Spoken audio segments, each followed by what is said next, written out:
The Valkyrie ambassador's hologram towered 20 feet tall in the United Nations chamber, its crystalline exoskeleton glittering under Earth's primitive lighting. Commander Elowen Riker stood motionless as the alien's words echoed through the suddenly silent room. "Your species is categorically unfit for Galactic Council membership," the Valkyrie stated, mandibles clicking with what humans would later recognize as contempt. "Our scans indicate your physical constitution is laughably inadequate. A Valkyrie child possesses 3 times your strength.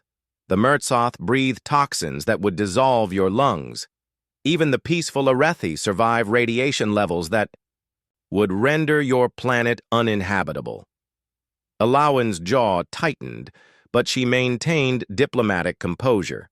As Earth's Defense Force commander and reluctant diplomatic attaché, she'd expected first contact to be challenging, not humiliating. "Ambassador Vrextil," she said, using the alien's proper title, "strength manifests in many forms. Humanity has survived." "Your survival thus far is mere happenstance," the ambassador interrupted. "You developed in a sheltered corner of a hospitable galaxy. The universe beyond your atmosphere would crush your fragile forms. The Council cannot allocate resources to protect such biological inadequacies." The UN Secretary-General rose to speak, but Vrextil's hologram flickered and vanished. First contact concluded. Earth denied. 3 months later, the Galactic Council's formal rejection arrived via automated probe. Earth was classified as a Category 7 developmental observation planet, a scientific curiosity to be studied from afar, nothing more. While politicians debated responses, Elowen retreated to her research facility beneath the Alaskan permafrost. For decades, she'd led a classified program investigating human potential, an initiative born from recovered alien technology after the Roswell incident that had remained secret even from most world governments. "They've made a critical error," Elowen told her chief scientist, Dr. Kaito Ozawa, as they descended into the facility's restricted sublevel. "They judged us by their standards alone." The bioscan data the Valkyrie collected was accurate, Kaito admitted. "Compared to Council species, our baseline physiology is objectively weaker." "Baseline is the operative word," Elowen said, pressing her palm against a scanner. A massive vault door slid open, revealing a laboratory filled with equipment decades beyond public technology. At its center stood a sealed chamber containing a luminescent blue fluid. "Project Prometheus is ready," she announced. "The Council overlooks that while other species evolved specialized strengths, humans evolved adaptability. Our ancestors survived ice ages, catastrophic climate shifts, and predators that should have exterminated us, not through superior strength but through superior innovation." Kaito approached the chamber reverently. "The enhancement serum has passed all preliminary tests. It doesn't alter DNA directly. It activates dormant genetic potential already within our genome. Latent adaptations our species never needed to express." "Until now," Elowen finished. She rolled up her sleeve. "Prepare the first human trial." "Commander," Kaito hesitated, "we haven't received final approval. The risk is extinction through irrelevance," Elowen interrupted. "I've reviewed every simulation. Either humanity joins the galactic community as equals, or we remain cosmic curiosities until some crisis wipes us out. There is no safe path forward." As Kaito prepared the injection, Elowen studied the classified star charts obtained from the probe. The Valkyrie homeworld, Valkyrie's Prime, would be hosting the Centennial Galactic Summit in 6 months. Representatives from all Council races would attend, the perfect opportunity to demonstrate that humanity would not be dismissed. The blue serum entered Elowen's veins. For 30 seconds, nothing happened. Then pain exploded through every cell in her body. As she collapsed to the floor, Kaito rushed forward in panic, but through her agony, Elowen smiled. The transformation had begun. Pain became Elowen's universe, a supernova burning through her body for 72 excruciating hours. When consciousness finally returned, she found herself immersed in the laboratory's medical suspension tank, Kaito's worried face peering through the translucent blue fluid. Her first breath after extraction was like inhaling for the first time. Colors appeared sharper, sounds clearer, scents more vivid. Her mind processed everything simultaneously. The microscopic dust motes dancing in the air, the subsonic hum of the facility's generators, the chemical composition of the air itself.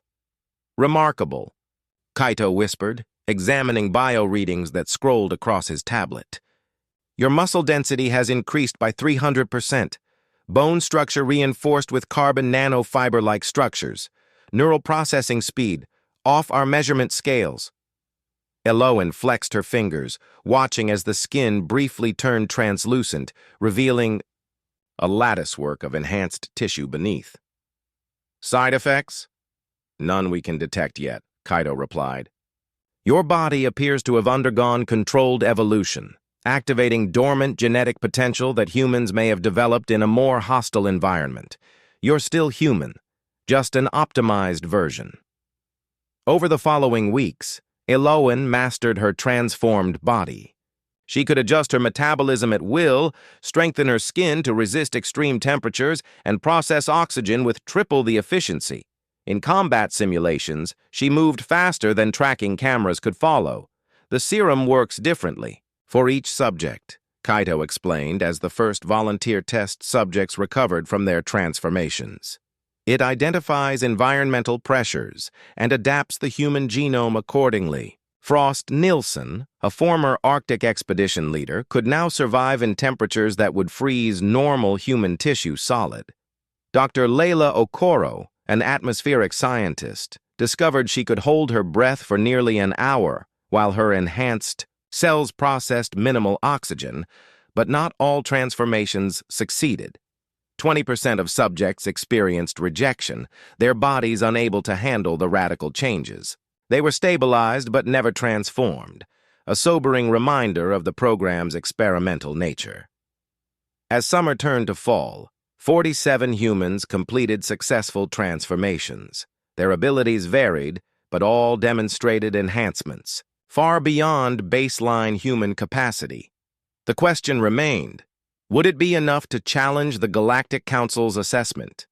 We need to understand our competition better, Elowen announced during a strategy session. The holographic display showed the Valkyries Prime Summit Complex, where the Centennial Gathering would occur in 3 months. The Valkyrie evolved on a high-gravity world with intense predatory pressure, stated Admiral Reza Khalidi, one of the enhanced. Their exoskeletons can withstand forces that would crush tanks, but they're culturally obsessed with physical dominance. Challenges of strength are deeply embedded in their diplomatic protocols. A cultural vulnerability we can exploit. Elowen nodded. What about security? Intelligence Officer Imani Dezu manipulated the hologram, highlighting defensive systems. Their planetary defenses are formidable, but we've identified a gap. The Valkyrie permit ceremonial vessels from all council races to approach directly, a tradition dating back millennia. If we could disguise our approach— We have something better, interrupted Dr. Virote Sujin, entering with an excited expression. We've reverse-engineered the propulsion system from the probe they sent. We can build a ship that matches their quantum signature. They'll read us as one of their own automated messengers. Elowen studied the schematics. Time frame? 8 weeks, using the materials we've gathered. Then we have our insertion vector, Elowen concluded. Our mission objectives remain simple. We don't seek conflict. We demand recognition. The Galactic Council needs to understand that overlooking humanity was their first and final mistake. As the others filed out to begin preparations, Elowen remained, studying the hologram of distant Valkyries Prime. She pressed her palm against the planet's image, watching as her skin briefly shifted to match its reddish hue. Another unexpected adaptation. Commander, Kaito approached cautiously. There's something you should know. The long-term cellular studies. The enhancements appear to be evolving, adapting further without additional serum. Meaning we don't know what the enhanced will become. The human genome is rewriting itself in response to new stimuli. There may be no upper limit. Eloan nodded slowly. Just as our ancestors adapted to survive ice ages and predators, we're adapting to survive the stars. Evolution accelerated, not altered.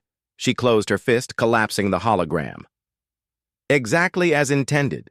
The vessel they named Prometheus Ascendant departed Earth under cover of a geomagnetic storm, its quantum signature masked by technology reverse-engineered from the Valkyrie probe. At barely 60 meters long, the ship was tiny by Council standards, but represented humanity's greatest technological achievement, a fusion of terrestrial innovation and alien principles. On board were 12 enhanced humans, the Prometheans, as they had begun calling themselves. Each had been selected not only for their post-transformation abilities, but for their expertise in fields crucial to the mission. Eloan commanded from the bridge, her enhanced neural processing allowing her to interface directly with the ship's systems. "Transition to FTL in 30 seconds, announced Nyoko Ishida, their navigation specialist whose transformation had given her the extraordinary ability to process multi-dimensional mathematics instinctively. Her fingers danced across controls as streams of calculations flowed through her enhanced mind. "Course plotted for Valkyrie's Prime. Arrival estimated in 17 days. As the Ascendant pierced the light barrier, the crew experienced their first test. The ship's compensators strained under forces they'd only theorized about, and normal humans would have been crushed instantly. Instead, the Prometheans' bodies adapted in real time, skeletal structures reinforcing, internal organs shifting. To distribute pressure, consciousness maintained through the dimensional transition. Another advantage they didn't anticipate, Eloan noted as they stabilized in FTL. We don't just endure, we thrive under pressure. Days passed as the small crew settled into their journey. Darian Webb, their systems engineer, discovered he could directly sense electromagnetic fields, a useful ability as he maintained the ship's complex systems. Dr. Layla Okoro monitored the crew's ongoing transformations, documenting how each of them continued to evolve subtle adaptations to their new environment. "It's fascinating," Layla explained during a crew briefing. "Our bodies are developing specific responses to cosmic radiation, microgravity effects, and even the altered electromagnetic environment of FTL travel. We're becoming a spacefaring species at the cellular level." On the 8th day, disaster struck. A microfracture in the quantum drive housing, undetectable by their instruments, ruptured under strain. Exotic radiation flooded the engineering section where Darian was working alone. When the emergency team reached him, they found Darian unconscious but alive. His skin had developed a metallic sheen that had partially absorbed the radiation. Though severely injured, his enhanced physiology fought to repair the damage. "He's stabilizing," Layla reported after 48 hours of touch-and-go treatment. "His cells are incorporating elements from the radiation itself to build resistance. He's literally adapting to what should have killed him." The incident sobered the crew. Their enhancements made them formidable, but not invulnerable, as Eloan recorded in the mission log. "Perhaps this is another human trait the Council underestimated. We understand our mortality and proceed anyway." By the 15th day, they detected the outer marker buoys of Valkyrie-controlled space. The ship's systems intercepted vast streams of data from the Council communications network, a treasure trove of intelligence about the species they would soon confront. "The Centennial Summit begins in 3 days, reported Imani, who had been decrypting the transmissions. "All 27 Council species will be represented. The Valkyrie are hosting a dominance exhibition to open proceedings, essentially a glorified strength contest to reinforce their position in the hierarchy. Frost Nilsson, who had become their tactical specialist, highlighted the Valkyrie Palace complex on the main display. Perfect opportunity. Their culture can't allow them to refuse a formal challenge without losing face before the entire council. As they made final preparations, Elowen called the crew together. Remember our purpose. We're not here for revenge or to start a war. We represent 4 billion years of evolution that produced a species that refuses to accept limitations imposed by others. Our strength isn't just in our enhanced bodies, it's in our refusal to be categorized, dismissed, or contained. The Prometheus Ascendant decelerated as it approached Valkyrie's Prime's orbit, transmitting the copied identification codes from the probe. Just as their intelligence predicted, the automated defense systems recognized the quantum signature and permitted approach without challenge. Through the viewports, the crew glimpsed their destination for the first time, a massive, rust-colored world with swirling storms visible even from space. The planet's heavy gravity, nearly triple Earth's, would crush an unenhanced human. Around it orbited hundreds of ships representing civilizations from across the galaxy. Final preparations, Elowen ordered as they slipped into a maintenance approach vector toward the vast orbital station where the summit would begin. Adaptation protocols active. As they donned their specially designed impact armor, lightweight but reinforced with materials that responded to their enhanced biology, Elowen felt her body already adjusting to the increased gravitational pull they would soon face. The Council had judged humanity weak because they couldn't imagine what humans might become when pushed. They would soon learn their mistake. The Valkyrie's prime orbital complex was a sprawling metropolis of crystalline structures and pulsing energy conduits. At its center stood the Grand Amphitheater, a colossal arena where the Centennial Summit's opening ceremonies would take place. Representatives from 27 advanced civilizations mingled beneath artificial gravity, calibrated to accommodate diverse physiologies. The Prometheus Ascendant docked undetected at a maintenance berth, identified by the station's automated systems as a routine courier vessel. As the Prometheans prepared to disembark, their bodies continued adapting to the environment data streaming through the ship's sensors. Remember, we maintain diplomatic protocol until forced otherwise, Elowen instructed. We're here to demand recognition, not start an interstellar incident. They moved through the station's service corridors, using credentials Imani had fabricated from intercepted transmissions. The station's atmosphere, a precisely calibrated mixture toxic to unenhanced. Humans merely triggered further adaptations in their enhanced physiology. Their lungs filtered the harmful components while absorbing the oxygen with increased efficiency. As they approached the amphitheater, the sounds of the ceremony reached them, the harmonics of a dozen different species communicating in the galactic standard language. Through a maintenance viewport, they witnessed the spectacle unfolding in the vast chamber. Ambassador Vrextil stood at the central platform, his crystalline exoskeleton gleaming under ceremonial lighting. Surrounding him were representatives of the council species, some humanoid, others utterly alien in form. The Valkyrie ambassador was speaking, his voice amplified throughout the chamber. And as we commence our centennial, we reaffirm the founding principles of our council. Only those species with the strength to endure the galaxy's harshest environments may guide its future.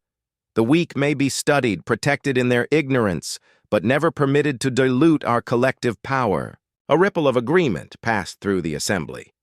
On a lower dais, several massive beings, clearly Valkyrie warriors, demonstrated their species' legendary strength by effortlessly bending metal alloys and shattering crystalline formations. That would have required industrial equipment for humans to effect. The dominance exhibition? Frost whispered. Perfect timing. Elowen nodded and gave the signal. The Prometheans split into their assigned teams. While others secured exit routes and communication nodes, Elowen, Frost, and Layla moved toward the main entrance of the amphitheater. The Valkyrie guards stationed. They barely had time to register surprise at the appearance of an unknown species before Frost gently, by his enhanced standards, incapacitated them with precisely calibrated nerve strikes. The guards collapsed without raising an alarm. "Remember minimal force," Elowen reminded them. "We're making a point, not starting a war." They entered the amphitheater through the ceremonial archway, traditionally reserved for diplomatic challenges. A hush fell over the assembly as the unexpected visitors strode confidently toward the central platform. Elowen's enhanced senses cataloged the reactions: surprise, confusion, and, from the Valkyrie delegates, unmistakable outrage. Ambassador Vrextil froze mid-speech, his compound eyes focusing on the humans with visible shock. "How did primitives from Sol 3 breach our defenses?" he demanded, switching to English, a deliberate insult, using what the council considered a simplistic language unworthy of diplomatic discourse. Elowen responded in perfect galactic standard, her enhanced vocal structures easily forming the complex harmonics required. "Humanity claims the ancient right of challenge as codified in Galactic Compact, Article 7. We contest our classification and demand reconsideration of Earth's petition for council recognition." Murmurs erupted throughout the chamber. Many delegates appeared shocked not just by the humans' presence, but by their knowledge of council protocols. Vrextil's exoskeleton flushed dark crimson, a sign of intense emotion among his kind. "Your species was evaluated and found wanting," he hissed. "Your presence here violates multiple protocols and confirms our assessment of your primitive nature."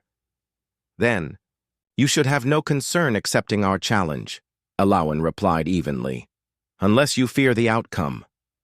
The strategic provocation worked exactly as intended. In Valkyrie culture, refusing a formal challenge was tantamount to admitting inferiority, an unthinkable concession before the assembled council.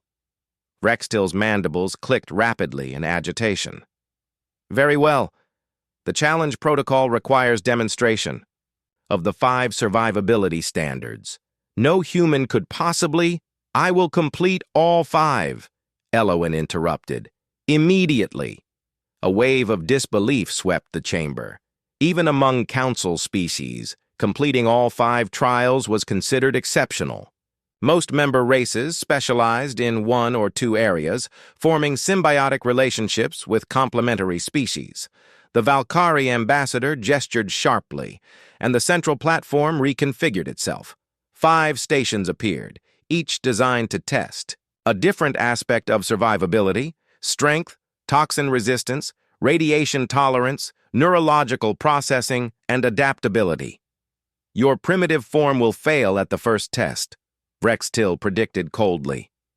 "But perhaps your species requires this demonstration to accept its proper place." Elowen stepped forward to the first station, the strength test. A crystalline column stood before her, marked with indicators for different species' capabilities. The Valkyrie mark was near the top. Without hesitation, Elowen struck the column with her palm. The impact shattered the crystal not just at the Valkyrie benchmark, but completely through its structure. The column collapsed in a shower of fragments, triggering gasps from the assembly. As the stunned silence hung in the air, Elowen moved to the second station. One by one, she conquered tests designed to be insurmountable by any single species. Breathing atmosphere that should have dissolved human lungs, absorbing radiation levels that would have killed an unenhanced human instantly, processing information at speeds that matched the most advanced AI species, and finally, adapting to a rapidly changing environment that cycled through extreme conditions. When she completed the final test, Elowen turned to face the assembly. Her body showed the evidence of adaptation: skin shifting in coloration and texture, muscle structure visibly reconfiguring, even her eyes changing to process different light spectrums. "Humanity doesn't excel at anything by your standards," she acknowledged to the silent chamber. "Except this. We adapt, we evolve, we transform. Where your species reached evolutionary plateaus, humans never stopped changing." She gestured to her fellow Prometheans. We are not here to threaten. We are here to join you, not as supplicants, but as equals with unique contributions to offer. Dismiss us at your peril. For the first time in recorded council history, the chamber remained completely silent. The silence in the grand amphitheater shattered as voices erupted in a dozen different languages. Council members demanded explanations, security forces mobilized, and diplomatic protocols fractured under the unprecedented situation. Impossible! Ambassador Vrextil's voice cut through the chaos. No single species can master all 5 standards. You've employed technological assistance or genetic manipulation, both violations of council law. Alawan remained calm as her enhanced senses tracked the movement of Valkyrie security forces surrounding them. She had anticipated this reaction, denial followed by accusations. "We request an immediate biological verification," she replied, loud enough for all delegates to hear. "A full scan will confirm we are unmodified humans, merely humans who have awakened dormant evolutionary potential." From the gathered council representatives, a new figure moved forward, a being composed of swirling mists contained within a translucent exoskeleton. The Mertzoth delegate, according to their briefing materials. "I support this request," the Mertzoth announced, its voice a harmonious whisper. "The 7th protocol demands verification before judgment." The intervention was unexpected but welcome. As Alawan later learned, the Mertzoth, a species that had suffered their own period of exclusion before council recognition, had long advocated for more inclusive membership policies. Under the watchful eyes of representatives from 7 different species, Alawan submitted to a comprehensive biological scan. The results displayed on the chamber's main projection system confirmed what she had claimed. Her DNA was fundamentally human, though expressing traits that had previously been dormant in the genome. "Accelerated natural evolution," explained Layla, stepping forward as their scientific representative. "Humans evolved on a planet with rapidly changing conditions, forcing our genome to maintain adaptability rather than specialization. What you're seeing isn't artificial. It's the expression of potential that always existed within us." The Mertzoth delegate studied the data with evident fascination. Fascinating. While most council species evolved toward specialized environmental niches, humans retained a generalist approach. "A primitive evolutionary strategy," Vrextil dismissed, though with less certainty than before. "Or," countered an avian delegate Alawan didn't recognize, "a different evolutionary strategy, one our models failed to predict." The debate might have continued indefinitely if not for what happened next. The station's emergency system suddenly activated, blaring alarms and flashing warning lights throughout the amphitheater. "Gravitational anomaly detected," announced the automated system.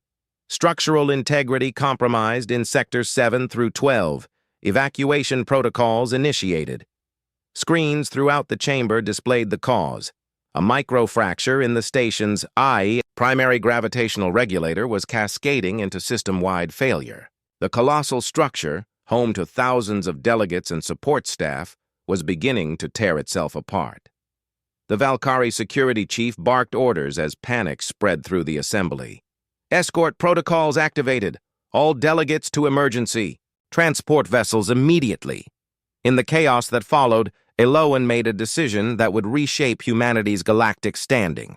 Rather than retreating with her team to the Prometheus Ascendant, she caught Vrextil's attention.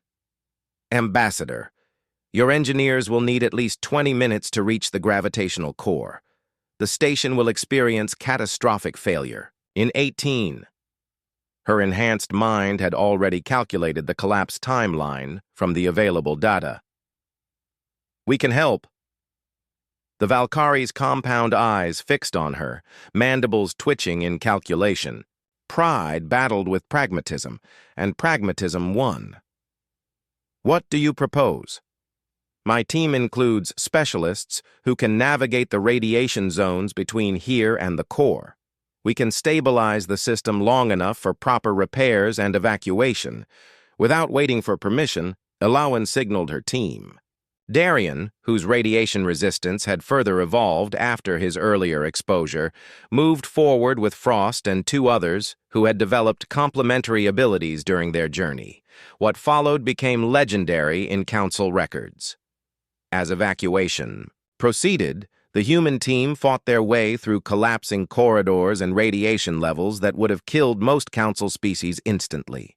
Their bodies adapted in real time to each new threat, enhanced muscles counteracting crushing gravity fluctuations, skin hardening against radiation, lungs filtering toxic gas releases. In the gravitational core, they found the source of the cascade failure, a sabotage device of unknown origin deliberately planted to disrupt the summit. Working together, the Prometheans neutralized the device and manually stabilized the core systems. From the Emergency Command Center, the assembled Council representatives watched in astonishment as the humans performed what should have been impossible. When the crisis finally ended 3 hours later, the station secure and evacuations complete, Elawan and her team emerged, visibly transformed by their experience, but triumphant. Consider this our application for Council membership. Elawan stated simply, facing the gathered representatives. The Mertzoth delegate floated forward. The Council recognizes that our assessment protocols failed to anticipate your species' unique evolutionary strategy. It seems we have much to learn from each other. Even Vrextil, bound by his species' rigid honor code, acknowledged the humans' contribution. The challenge has been met, he declared formally. The record will show that humans possess unexpected strengths. As emergency procedures continued around them, representatives from 12 Council species approached Elawan with requests for immediate diplomatic connections with Earth. The humans' adaptability, once dismissed as an evolutionary dead end, was suddenly the most valuable trait in the galaxy. Elawan knew this was just the beginning. Humanity would still face challenges and opposition within the complex political structure of the Galactic Council, but they had earned what they came for, recognition not as curiosities, but as equals, and no one would ever again mistake humanity's adaptability for weakness. 1 year after the Valkyries Prime incident, Earth hosted its first Galactic Council delegation. The landing site, a purpose-built diplomatic complex in the neutral territory of Antarctica, represented humanity's new approach to galactic relations, pragmatic, inclusive, and uniquely human. Elawan stood at the reception platform, watching, as vessels from 17 different Council species descended through Earth's atmosphere. The Promethean program had expanded carefully, with over 300 enhanced humans now serving as Earth's diplomatic corps and first-generation space explorers. Each had adapted in unique ways to meet the challenges of interspecies interaction. Nervous? Asked Darien, now Earth's chief technology liaison. His skin still carried the metallic sheen from his radiation exposure, but he had learned to control it. Yet another adaptation that fascinated their alien counterparts. Cautiously, optimistic, Elawan replied. The Council is still divided on full membership, but we've made more progress in 1 year than most species achieve in decades. Indeed, Earth had already secured observer status and trade agreements with 21 Council civilizations. Human adaptability had proven to be a valuable commodity in the galactic economy. Where most species required specialized environmental conditions, enhanced humans could work in almost any setting, from the methane seas of Titan to the radiation-soaked mining operations in the Kuiper Belt. The first vessel to land bore the insignia of the Mertzoth Collective. Their ambassador, the same being who had supported the humans during the challenge, emerged in a specialized containment suit. Though the Mertzoth could not survive in Earth's oxygen-rich atmosphere without protection, they had become humanity's strongest advocates within the Council. Ambassador Elawan, the Mertzoth greeted, its misty form swirling within its containment field. Your world is as beautiful as your genetic data suggested. Such biodiversity explains much about your species. Remarkable adaptability. More ships landed, bringing representatives from across the known galaxy. Even a small Valkyrie delegation arrived, led not by Vrextil but by a younger diplomat named Kexari, who had advocated for reassessing humanity's potential. The formal proceedings began in the central chamber, deliberately designed with accommodation for all council physiologies. President Alvarez of the United Earth Government addressed the gathered representatives, with Elowin translating simultaneously into 6 different communication formats.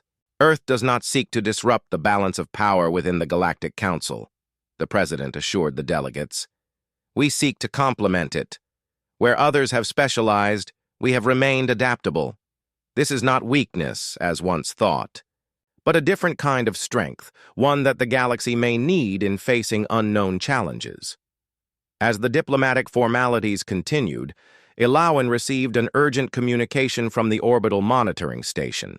Excusing herself, she stepped into a private chamber where Dr. Kaito Ozawa's hologram awaited her. "We've detected something," Kaito began without preamble. "The Deep Space Observatories picked it up yesterday. A gravitational anomaly beyond the Oort cloud, moving toward the inner system." "Natural phenomenon?" Elowin asked, though she already suspected the answer. "No. It's artificial and massive, at least 20 times larger than any known council vessel, and it's not transmitting any recognized identification codes." Elowin processed this information through her enhanced mind. "Have you alerted the council representatives?" "Not yet. We wanted your assessment first." A year ago, Elowin might have hesitated, uncertain of humanity's standing. Now she made her decision without doubt. "Inform them immediately. If this is what I think it is, we'll need a united response." She returned to the diplomatic chamber, interrupting the proceedings with appropriate protocol signals. The gathered representatives fell silent as she addressed them. "Honored delegates, our Deep Space Monitoring Network has detected an unidentified vessel approaching the solar system. Its configuration matches no known council design, and its mass suggests capabilities beyond our combined experience." Rather than panic, the announcement triggered precisely the response Elowin had hoped for. Within moments, the chamber transformed into a coordinated command center as representatives offered their species' unique capabilities. "The Arethi Sensory Network can provide detailed analysis," offered their crystalline ambassador. "Valkyrie defense protocols are at your disposal," declared Kexari without hesitation. The Murtsoth ambassador floated closer. "This is precisely why diversity of evolutionary approaches strengthens the Council. We face an unknown, and humanity's adaptability may prove essential." Within hours, a combined fleet assembled in Earth orbit, the first time in Council history that such diverse forces had united under a common cause. Elowin joined the command vessel alongside representatives from 7 species, each bringing unique perspectives to the approaching mystery. As the fleet moved toward the anomaly, preliminary scans confirmed their suspicions. The massive object was a ship of unknown design and origin, employing technologies beyond council understanding. "First contact with a non-council species," the Murtsoth ambassador observed. "A historic moment, and potentially dangerous," added Kexari. "The vessel's energy signature suggests weapons capabilities that could threaten any individual council world." Elowin studied the readings, her enhanced mind processing the implications. "Which is precisely why we face this together rather than alone." When the unknown vessel finally responded to communication attempts, its message was transmitted simultaneously in all council languages plus several Earth dialects, a demonstration of advanced monitoring capabilities that unsettled even the most experienced diplomats. "We have observed your recent interactions," the message stated. "For millennia, we have watched civilizations rise throughout this galaxy, monitoring for signs of true advancement. Most achieve technological progress, but remain trapped within the limitations of their evolutionary origins." The view screen flickered, revealing beings of shifting, almost fluid appearance. a species so thoroughly adaptable that they appeared to have no fixed form at all. We are the Morphari. Like you humans, we evolved to adapt rather than specialize. We have awaited others who understand that true strength lies not in perfection within narrow parameters, but in the capacity to transform in response to challenge. Understanding dawned across the command deck. The Morphari hadn't come as conquerors, but as observers, perhaps even recruiters for something beyond the Galactic Council's understanding. Your recent demonstration at Valkyries Prime attracted our attention, the Morphari continued. For the first time, the Council species united around a principle other than specialized evolutionary advantage. This suggests readiness for the next stage of galactic community. Elowen stepped forward, addressing not just the Morphari, but the assembled Council representatives beside her. Whatever challenges lie ahead, we face them stronger together than apart. Earth doesn't ask to replace any Council member's unique strengths. We ask to complement them with our adaptability. The Morphari representative's form shifted, approximating a human nod of approval. Then perhaps this galaxy is finally ready for what lies beyond its borders.